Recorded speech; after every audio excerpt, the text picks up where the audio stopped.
Schönen guten Tag, meine Damen und Herren. Herzlich willkommen zu einem weiteren Video der Firma Technik Performance GmbH. Dieses Video mache ich ausschließlich für diesen Mann. Ja. Für Peter, a.k.a. Ambiente-Beleuchtung. Genau. So, was machen wir hier? Ja, wir gucken uns den neuen Facelift an. Boah, ich sehe gerade eine krasse Sache, die ich nicht wusste. Welche denn? Die Leute, die Sitze leuchten. Ja. Hast du gesehen? Ja, da gibt's drei. Wusstest du das? Ja, da gibt's 3 Ausstattungen. Also von Sitzen, du kannst ja, wie beim alten, einmal die Stoffsitze, dann diese, was du auch hattest, dann auch die Project C. Und das sind jetzt die neuen. Okay. Die neuen Schalensitze. Also, sehr gehyptes Auto. Obwohl, nein, eigentlich geht es mir ein bisschen zu doll unter dafür, wie viel er eigentlich geiler sein soll. Ich sehe jetzt schon sehr viele Elemente, die ich fantastisch gut finde. Ich würde sagen, um diese Art von Videos ein bisschen zu verändern, gib mir 1-2 Minuten vorher, bevor die Fragen kommen. Oder vielleicht deckeln sich die Fragen so. Egal. Ja, guck einfach. Ich weiß die Fragen nämlich nie. Deswegen. Genau. Also, erste Sache, die mir direkt beim Reinfahren gerade aufgefallen ist. Ja, ich glaube, komm, dann können wir schon die Fragen, weil die Frage ist, okay. Was sind die... Also ich frage jetzt direkt die Fragen. Okay. So, Moment. Hier. Kommen wir zur ersten Frage von JN.CNRD. Wo liegen die Unterschiede zum alten i30N? Okay. Erstmal, also was ich weiß, ist einfach, die Felge ist eine neue. Die Felge, was Hyundai sehr klug macht, sie nehmen sich schöne Elemente aus anderen Fahrzeugen, oder die erkenne ich für mich, vielleicht ist es bei den Designern gar nicht so gewesen, und transportieren die schön in das Fahrzeug rein. Die Felge erinnert mich ein bisschen an Porsche und ein bisschen an eine Lamborghini-Felge. Echt? Und zwar dieser Knick hier ist so die Huracan-Felge für mich, aber die Speichenart allgemein ist für mich so ein bisschen eine Standard GT3-Felge. Also es ist eine wunderschöne, wirklich gute Felge. Dieses können Sie sich sparen, so ein bisschen, diese Einkerbung. Diese Einkerbung. Dann komplett neue Front, neue Scheinwerfer. Ja. In your face. Auto sah vorher gut aus, Auto sieht jetzt leider für alle Mitbewerber verdammt nochmal besser aus als vorher. Also wirklich, wirklich gut. Dann hier. Das sind so Sachen, wo die echt pfiffig sind. Das ist so ein Audi-Element. Wäre hier zu plakativ, weil Audi das hier oben auch oft hat oder manchmal auch ganz, ganz unten. Schieben Sie jetzt hier unten unter das Kennzeichen rein. Geiles Element. Da keine Funktion, rein Design. Und dass so ein Hersteller sich daran wagt, so reine Designelemente zu machen, finde ich schon gut. Und dann auch noch so stilvoll. Scheinwerfer Tagfahrlicht, pass mal eben an, ist brutal. Ja, ist ja von unten nach oben gewandert. Die haben ja extra da unten genau. das Tagverlicht gehabt. Das ist jetzt Komm alles drin. Nee, ist nicht an. Jetzt. Yes. Ja, war nötig, aber ist auch gut gelungen, passt zur Klientel, passt zum Publikum, passt zum Auto, schon ein bisschen aggressiv, auch filigran und fein, also krass, filigran, fein, sieht sehr gut aus. Echt modern geworden. Ja, ich glaube der Außenspiegel ist, glaube ich, auch neu. Okay. Ich glaube, hier, ja, dass diese Kante vorher nicht war, glaube ich. Dann ist der Seitenschweller, ich glaube, auch in der Form minimal anders. Minimal. Dann Heck.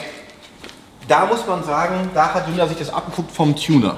Weil das Endrohr sieht genauso aus, wie es der Tuner jetzt verbauen würde. Yep.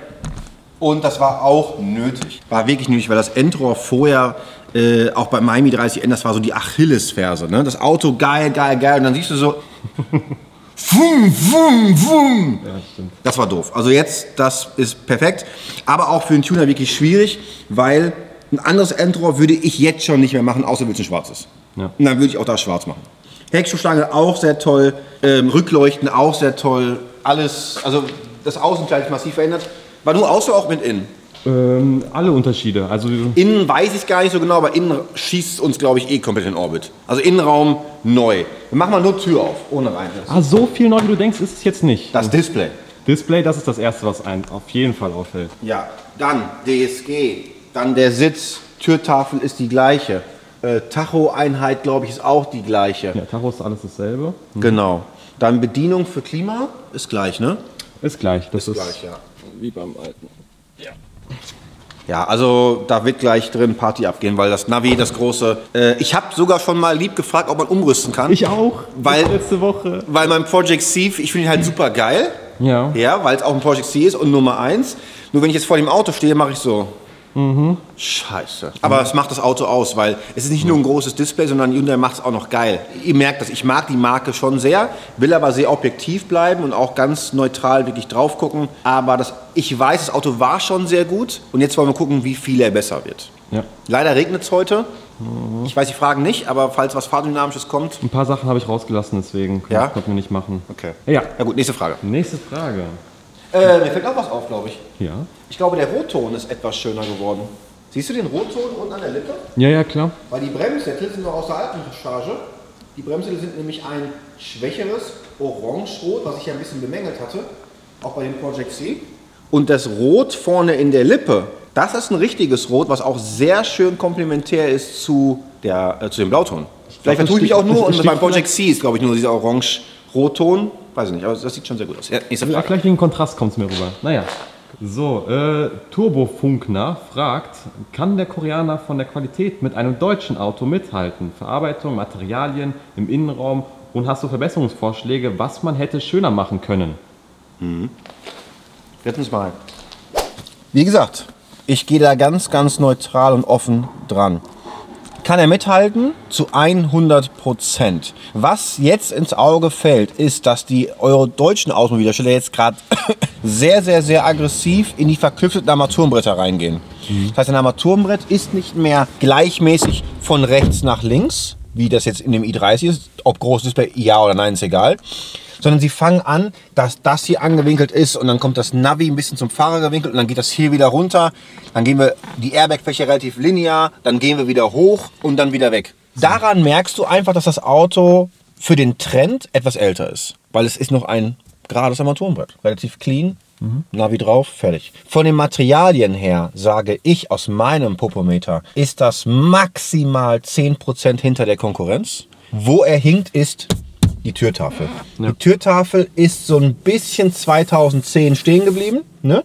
Die ist nicht ganz so fancy wie die Türtafeln, die neuen Automobilhersteller machen. Das Lenkrad wirkt etwas schwer, aber trotzdem sehr, sehr schön. Wenn man aber das Ganze in die Preis-Leistungs-Verhältnisse setzen muss und ich weiß, was das Auto mir gibt an Fahrspaß, ich hoffe, dass das mit dem DSG auch noch so ist. Ich hoffe das sehr stark. Manchmal fressen DSGs ja auch sehr gerne Fahrspaß auf. Ich muss sagen, das Auto ist aber wieder ein bisschen teurer geworden. Darf man nicht ganz vergessen. Okay, wie viel kostet? 5-Türer Performance nehmen, sind wir bei 38.750. Das ist natürlich ein neues Gefühl hier, dass hier eine Wippe ist. Aber. Das ist schon Geld. Ja. Das ist schon Geld. Das darf er kosten. Für das, was er kann, darf das kosten. Das ist nicht, dass man irgendwie sagt, ja, das ist aber jetzt zu viel Geld. Sondern es ist einfach, er darf das kosten. Aber jetzt muss er auch liefern. Ich weiß nicht, ob die was am Fahrwerk oder Differential geändert haben oder sowas. Das weiß ich jetzt auch nicht, Differential nicht. Und Getriebeübersetzung bin ich auch gespannt bei dem DSG. Was sich geändert hat, ist der Motor. Das Ansprechverhalten und das Drehzahlband ist auch jetzt mehr, also wird mehr ausgeschöpft. Das wird spannend jetzt gleich. Das wird spannend. Also auch mehr Drehmoment, ich glaube so 30, 40 Newtonmeter. Ehrlich? Ja. Das ist schon geil. Okay, dann machen wir nächste Frage. So, machen wir zur nächsten Frage. Wie viel dB sind jetzt eingetragen? Haben wir jetzt hier einen Schein? Frage kommt von OVRWC. Okay. Z. Ich muss es mir mal merken irgendwann. 92.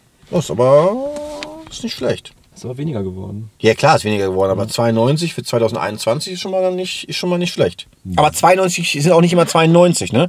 Weil wir haben den C63 vorhin mit Fächerkrümmer per unserem eigenen Messgerät gemessen, bei 3200 Umdrehungen. Und der war 92 bei 3750 und wir hatten 84 Dezibel. 84. Und der C63 schießt dieses Auto hier einmal bis zum Mars durch den McDrive und wieder zurück. Also wir müssen einfach nochmal reinhören, mal gucken, was der so abliefert. So, jetzt wird's interessant. Jetzt können wir auch. War nicht gerade auch schon? Jetzt können wir den mal das Navi anschalten, weil die nächste Frage ist D.E92 fragt, wie sieht's mit dem Entertainment-System aus? Kann es auf dem Niveau der Europäer bzw. Deutschen mithalten?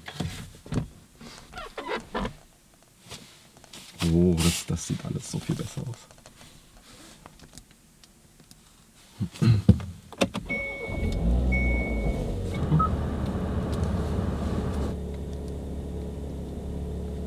Das ist ja so ähnlich wie im i20N schon mal.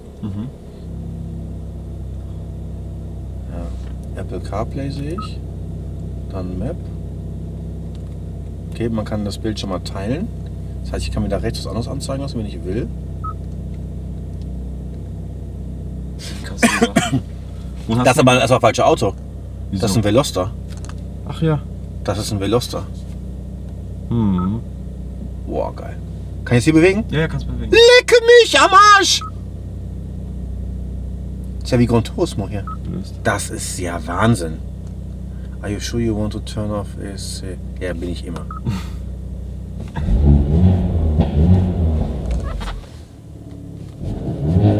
Härtere Motorlager. Was war die Frage nochmal? Ja, ob halt das Infotainment-System mit den deutschen Herstellern mithalten kann. Anders. Ich finde das sehr schön gemacht. Oh. Slide, okay, jetzt Power. Jawohl. Soundfrage kommt gleich, ne? Performance Options. Ich muss mich hier gerade so ein bisschen... Guck mal, Launch Control kannst du hier einstellen. Oha. Aber wie es auch grafisch dargestellt ist, ist so sexy gemacht, ne? End Power Shift, Shift Light. Ja, genau! Please select Drive Mode and... Geil, Digga. Alter. Jetzt kann ich hier unten noch auswählen, wann meine Lampe angeht. Alert Sound auch. End Power Shift, Response and Performance Optimize Shifts. Ja, krasse Scheiße, Alter. Boah. Anders. Also, der Deutsche will in den stilistischen Bereich gehen von so einem Navi. Und will Moderne reinbringen und will es künstlerischer machen, was oftmals minimalistischer ist, was auch manchen ganz gut gelingt. Das hier ist für mich der klassische Standardtanz in die Perfektion getrieben. Das heißt, wenn du was Modernes erwartest von der grafischen Aufbereitung, ist es nicht das, was von meinem Empfinden, was da ist. Aber es ist einfach sehr perfekt geil gelöst für einen Sportwagen. Ne? Ein roter Kasten, Performance Timer, Performance Options, GeForce, Custom. Ne? Das ist gut gemacht, aber es ist halt nicht das Künstlerische. Aber ganz ehrlich, das würde auch in diesem Auto wie ein Fremdkörper wirken. Ja. Dieses Auto ist für mich fast die maximalste Stufe an Sport-Hatchback, die ich so kaufen kann. Und da passt das so rein. Wenn ich jetzt da anfangen würde mit irgendeinem minimalistischen Firlefanz, ja, den irgendein überbezahlter Designer bei irgendeinem anderen Autohersteller bekommt, dann wäre das hier falsch. Also somit finde ich es perfekt in diesem Auto. Ja. Okay, nächste Frage. Jo. Wie ist die Soundanlage? Also die Musik, das Lautsprecher? Wir machen mal meinen Lieblingstest, wir verbinden mal mein Handy. Ah ja, was ich mir jetzt frage, hat er jetzt hier Android CarPlay über... Nicht Kabel, ne? Nicht Kabel, das ist da jetzt eine Frage. Nee. Will er ein Kabel haben? Ja, will er Kabel haben. Okay, das brauchst du noch also hier. Also man muss hier einmal anschließen. Ja.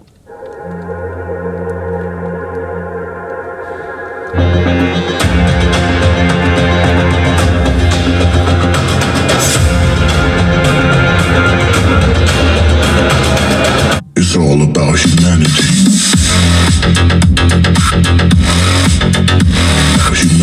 It's all about humanity. Es ist klarer, es ist deutlich klarer, der Sound als im Vorgänger, würde ich jetzt mal behaupten. Am Anfang dachte ich, die wäre nicht laut genug. Aber das passt dann doch, wenn er voll, also wir waren jetzt bei 38 von 40 Maximallautstärke, dann kommt immer noch sehr klar die Musik raus, dafür, dass es auch nicht mit Kabel verbunden ist, sondern auch gestreamt so. Ja. Vorher waren die so träge, der Sound war gut im alten Hyundai i30, aber die Boxen wirkten so, als ob die so ein bisschen so wie Collier, weißt du, da haben einfach so 10 Kilo zu viel drauf. Also die wirken so wum, wum, wum, wum. Ja, ich weiß, was du meinst. Ne? Aber ich glaube, das ist mehr softwaretechnisch. Aber ist eigentlich gut so im Allgemeinen. Ja, passt. Also passt rein. Hau mal nächste Frage raus. Ich glaube, wir fahren gleich. Ja. CD.Visuals gibt es den auch wieder als Fastback-Version. Gibt es. Okay. Und Aufpreis habe ich auch rausgesucht. Wären 700 € für ein Fastback. Aufpreis. Also ist alles dasselbe sozusagen. Wenn du eine Performance, also die Performance-Variante nimmst, hast du 700 € Aufpreis, wenn du Fastback nimmst. Okay. Findest du gerechtfertigt? Ist für Hyundai ein teurer Spaß. Ja. Also das kostet, wenn du es addierst auf die Menge, die die verkaufen, kann ich mir vorstellen, ist das kein großer Reibach, der dabei hängen bleibt. Ja. Aber ich finde es geil, weil ich würde mir nur einen Fastback holen. Ich würde mir den hier wiederholen. Ja? Ganz klar. Okay. Ganz klar, ich finde, das Auto wirkt bulliger. So, dann würde ich sagen, sind wir durch und wir dürfen fahren. Ja, dann machen wir jetzt Tor auf jetzt hier. Endlich. So, okay. Handbremsgriff, das ist eine, genauso der gleiche Manko wie die Türtafel, dass der noch im selben Hartplastik ist wie der Rest. Das ist schlecht, weil eine Handbremse wie ein Schaltknopf und ein Lenkrad sind Teile, die man relativ oft mit der Oberfläche berührt. Und da ist Haptik ein wichtiger Punkt. Das heißt, der Handbremsgriff darf auch nicht in einem Hartplastikteil, meiner Meinung nach, bei einem Auto, was jetzt langsam Richtung 50.000 Euro geht, darf das nicht in Hartplastik zu sein. Das stimmt. Da bin ich nie bei. Kannst du ja eigentlich jetzt auch easy nachrüsten, so, da gibt es genug Leute, aber es ist halt doof. Ich meine, Ja. könnte eigentlich von Serie aus schon, oder zumindest eine Option da sein, dass du das halt auswählen kannst. So, keine Ahnung, für 200-300 Euro oder so. Zum Beispiel.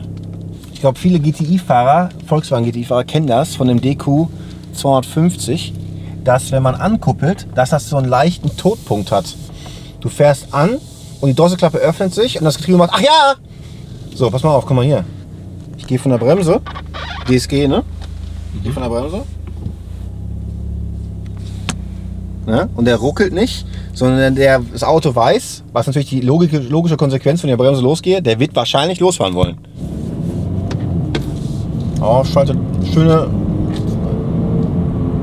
Also so im Cruise-Betrieb ein sehr angenehmes Getriebe. Darf ich, was ist die Frage denn? Was darf ich denn machen? So, also ich wollte gerade nämlich zur nächsten Frage kommen. Nächste Oh, Frage. guck mal hier. Das ist neu. Oh ja, Mann. Das ist. Nächste Frage von Haki.h. Haki! Vor- und Nachteile durch die Größe im Vergleich zum i20N. Vorteil ist, Raumgefühl, Fahrzeugausmaße sind nicht zu groß, wie zum Beispiel so ein RS6 oder so, wo du denkst, du fährst jedes Mal mit einem Flugzeugträger durch die Stadt Dortmund, sondern es ist ein gutes Maß. Der i20 wäre für mich mein 1,90 so ein Tick zu ipsig. Und Einlenkverhalten ist ein bisschen behäbiger, was aber nicht heißt, er ist behäbig. Oh, ja, kommt. Beide Autos sind bissiger abgestimmt. Beide Autos sind bissiger abgestimmt. Auch der hier. Weil merkst du, hast du gemerkt? Kommt er mit dem Heck direkt rum. Ja. Das heißt, irgendjemand ist ja bei Hyundai gerade bei, der die Autos ein bisschen bissiger abstimmt. Weil der i20 war ja schon eine Granate vom Fahrverhalten. Das Auto ist auf jeden Fall nicht so zart wie der alte i30N. Er ist bissiger von der Abstimmung. Wirkt aber auf gar keinen Fall so bissig wie der i20. In der i20N gefühlt kannst du ihn auf der Stelle drehen. Das hat er nicht. Er hat diesen etwas längeren Radstand gefühlt und ist dadurch etwas genügsamer, ne? Etwas ruhiger. Der Motor aus dem i30 in dem i20, dann sind wir da. Dann sind wir da. Okay. Gut, gehen wir zur nächsten Frage. Welche Kleinigkeit stört dich bei dem Auto am meisten? Welche Kleinigkeit ist absolut geil? Fragt Jackes.me01. Die Kleinigkeit ist absolut geil. Ja, mit den Sitzen, absolut geil. Stört mich absolut. Ja, die Tür, so von der Verarbeitung her. Ja, das stimmt wirklich. Ja. Doch, die Türtafel. Tür und Handbremse halt. So halt wichtige Sachen, die halt immer Ja. man sieht und Ja. so in Berührung ist. Das Plastik ist einfach dann das. Ja, das ist halt irgendwie Ja. etwas misslungen. Ja. Nächste Frage von Rabia. Macht sich der Leistungsunterschied zum Vorgänger bemerkbar? Endlich mal eine vernünftige Frage! So, was war die Frage? Ja, Leistungsunterschied. Ich habe nur Leistung gehört. Merkst du den zum Vorgänger? Okay.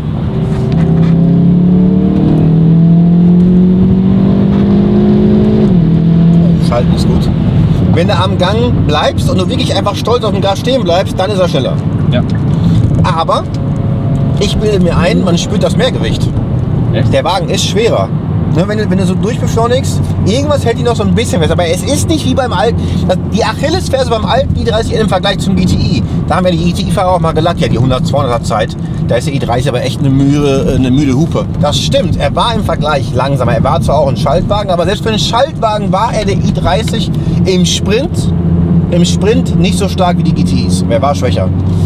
Das ist hier jetzt deutlich besser. Aber das Getriebe ist perfekt, aber nicht im selben Emotionalfenster, wie es der Schalter war. Es gibt DSG-Getriebe, die sind auch emotional, aber das schaltet hier sehr.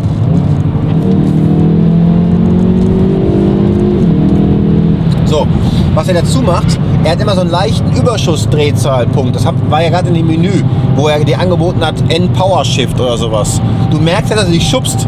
Merkst du das nach dem Schaltvorgang? Achte mal drauf. Achte mal nur auf deinen Körper. So, warte. So. Ja, so bis nach vorne. So, das macht er, weil er so ein bisschen Überschussdrehzahl in die Kupplung reinknallen lässt, was für die Kupplung nicht so gut ist. Ja. Aber ich bin jetzt sehr gespannt. Wir fahren jetzt gleich mal 100, 200. Ja, da haben wir auch eine Frage dazu, eine passende. Achso, ja, da haben wir fast gedacht. Ja, okay, los Also geht's. die Ready? Frage Warte, warte, ich muss schon Gas geben.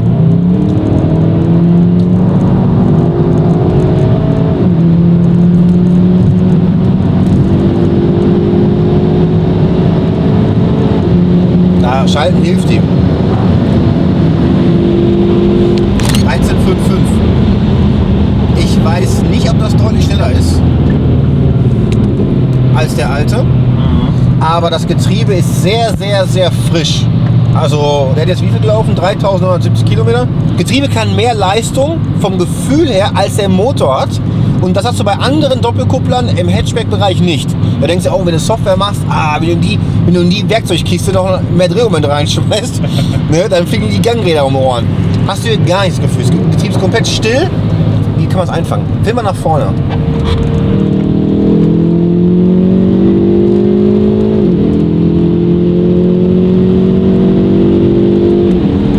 Er furzt nicht. Er macht kein Golf 7 GTI. Das macht er nicht. Damit haben wir jetzt schon 2 Fragen beantwortet. Einmal von Dennis-WRC, die 100-200 und dann das Furzgeräusch von Protagane-GTE. Kann das DSG furzen? Okay. Dann haben wir jetzt. Warte. Gucken wir nochmal.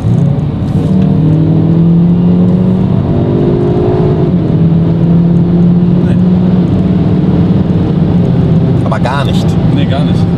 Um 8 Gänge. Ja. 8 Gang Doppelkuppler. Das wiegt das. Ja, ja. Ja, das ist ein bisschen zu viel. Ja, 5000 schaltet er meistens. Da furzt er. Da war jetzt ein leichter Furzer. Das stimmt. Ja, nach hinten. Pass auf. Ja. Wenn du im Drehzahlbegrenzer schaltest, dann macht er das. Wenn du es aber im normalen Schub... weißt du, wie er furzt? Pass auf. Fahren wir auf den Parkplatz eben. Jo. Dann müsste der auch furzen, weil momentan willst du ihn ja so schnell schalten lassen, wie es nur geht. Und da ist natürlich kein Platz für Furzen, weil Furzen kostet immer Zeit. Ja. Furzen. Ja, Furzen kostet immer Zeit. Oh, das ist geil. Der Autosound ist wirklich toll. Auch mit OPF. Also ihr könnt beruhigt sein. Das ist cool. Okay, wir müssen das Getriebe einfach nur einen schwächer machen. Und zwar machen wir das Getriebe jetzt hier auf normal mal. Und jetzt werden wir merken, dass nach dem Schaltvorgang der Körper nicht nach vorne gestoßen wird.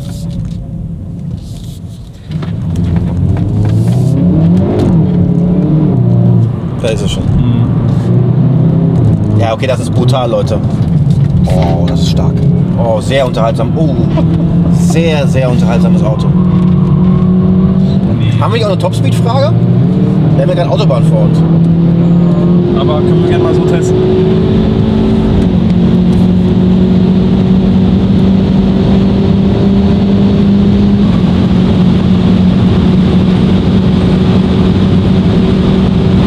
Oh, der Wischer stärker ist. Oh nein! So, 2,44, 45.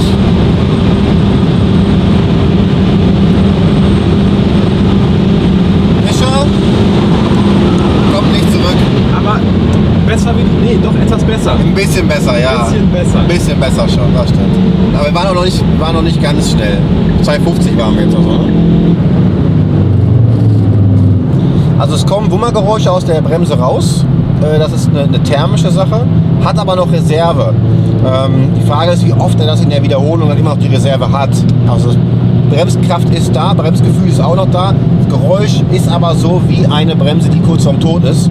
Kann aber noch bremsen. So, jetzt zu Boost.company. Er fragt, Wie heißt er? Boost.company. Lohnt es sich, den neuen zu kaufen oder doch lieber einen guten Gebrauchten der letzten Generation? 9. Da sehe ich keine 2 Sekunden Nachdenkzeit. Da muss ich leider sagen, Grund ist Frontstange, Heckstange, Sound, Einstellmöglichkeiten, Navi, Sitze. Ja. DSG. Würdest du, wenn du jetzt zum Beispiel, so in meinem Fall halt jetzt schon einen... Ich fahre von Ford. Also in meinem Fall als Beispiel, wenn du jetzt zum Beispiel einen hast, ich stelle die Frage mal zu Ende.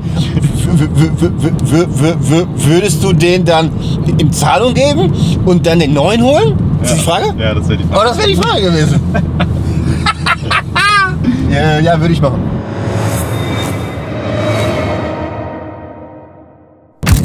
Ja, Jonas_SCPR fragt, wie fühlen sich die Sitze an?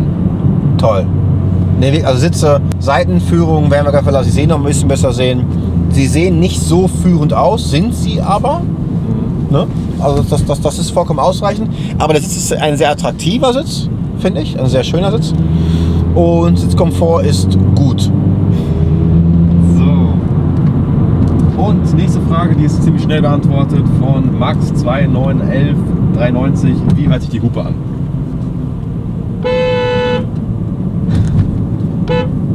Ganz normal. Normal. Würde ich so auch sagen. So, nächste Frage von Motley Rider. Hört man den Lader? Nee. Hört man nicht. Ne? Wir machen mal manuell. Geh mal untertourig ran.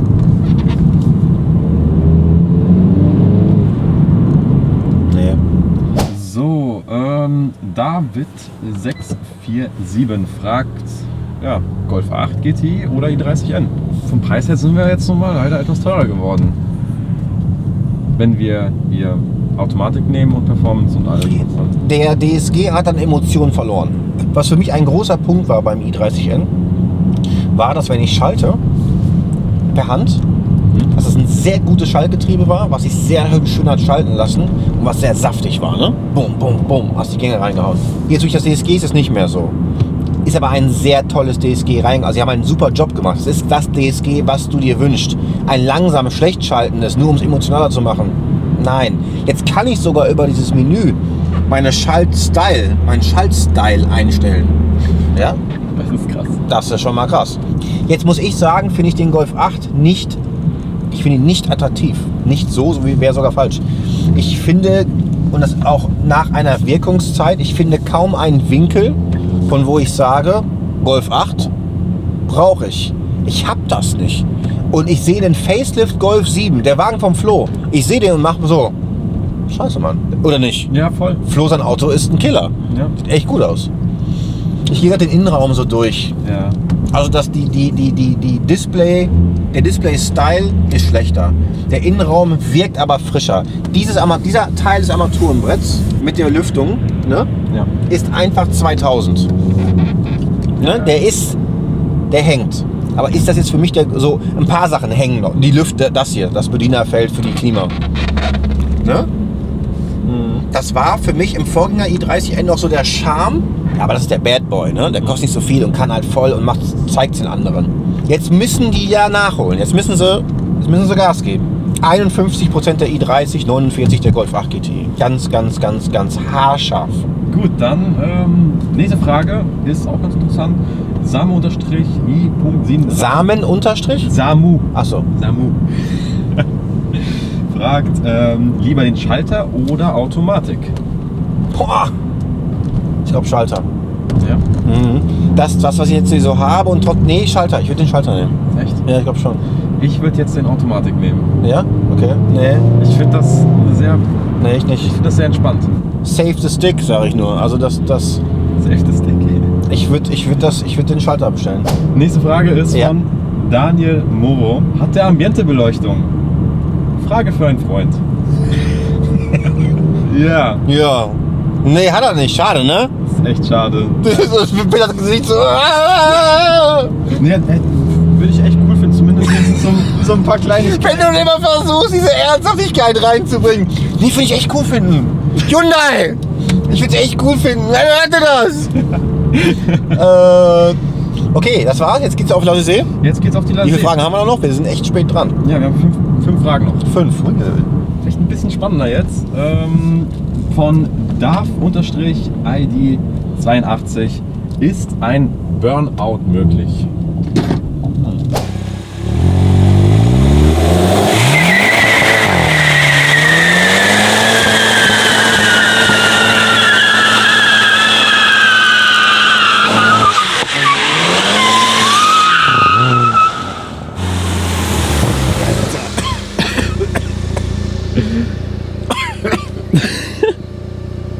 Ich würde sagen, geht. Ich muss eben rausfahren in den Qualm.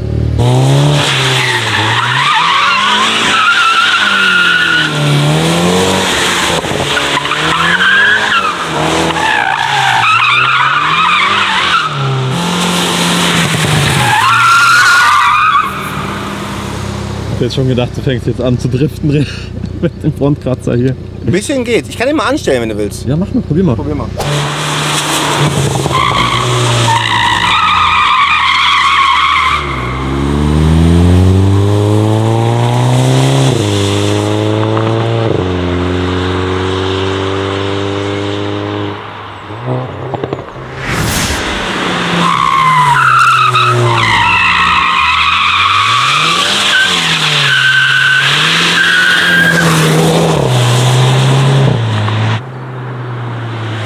Cool, ne? Das ist schon krass, wie du ihn herschmeißen kannst. Und wie ist das Fahrgefühl von innen?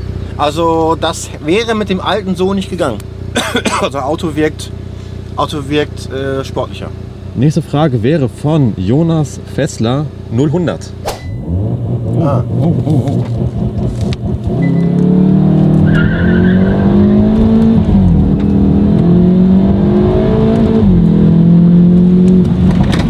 6,48, aber das war eine der besten Ankuppel-Launch-Controller, die ich in einem Fronttrieber bis jetzt hatte.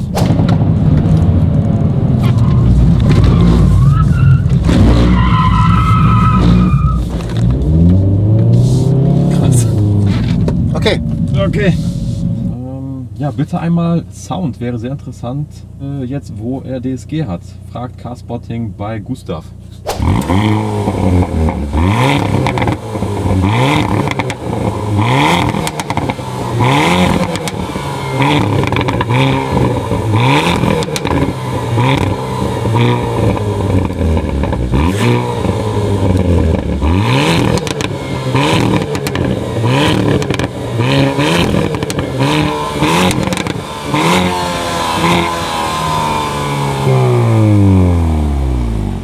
Alter Vater, also ich würde sagen, Ist besser, ne? ist besser geworden sogar.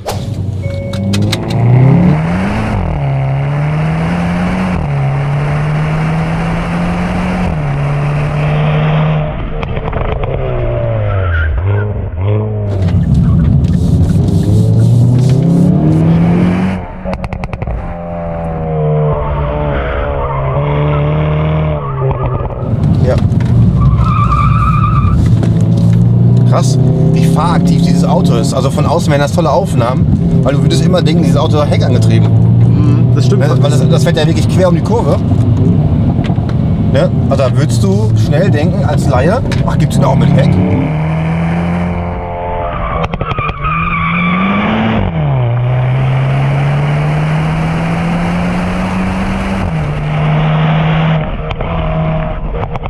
Momentan wird alles in der Welt steriler, ne? Aber E20 und E30 kämpfen da hart gegen, dass vom Fahrer auch mehr verlangt wird. Also du kannst hier doll Scheiße bauen. Haben wir alle Fragen? Ich guck mal kurz. Also wir sind jetzt schon, also langsam, Müsste eigentlich. brauchst du gar nicht mehr kaufen, das Auto jetzt hier. Nein. 0-100 haben wir gemacht. Ja. Ah, wir können aber noch mal ein zweites Mal machen jetzt. Steht leicht bergauf. Ja.